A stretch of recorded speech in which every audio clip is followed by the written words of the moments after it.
Mən Binnətov Ramin aktiv həyat tərzi sürürdüm.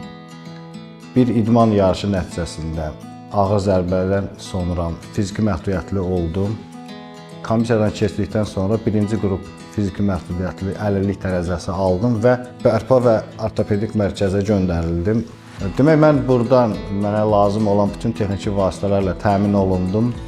Mən bu əlillikdən sonra aktiv bu həyat tərzinə davam etdim. Təhsilimi bitirdim, hal-hazırda diplom aldım.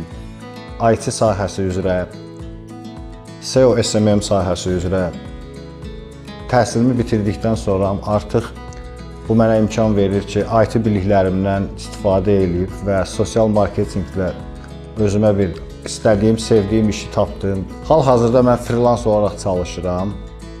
Təhsilimlə paralel Paralimpiya hərəkatına qoşuldum. Orada aktiv idmançıyam, güllə atıcılığı ilə məşğul oluram və bu araba vasitəsilə demək olar ki, istədiyimiz məkanlara gedə bilirik, istədiyimiz yarışlarda iştirak edə bilirik.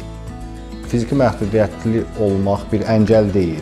Sadəcə burada lazımi texniki dəstək göstərildiyi zaman insan təkrar həyata dönə bilər, insan təkrar sevdiyi həyatı yaşaya bilər və sevdiyi işlə məşğul ola bilər.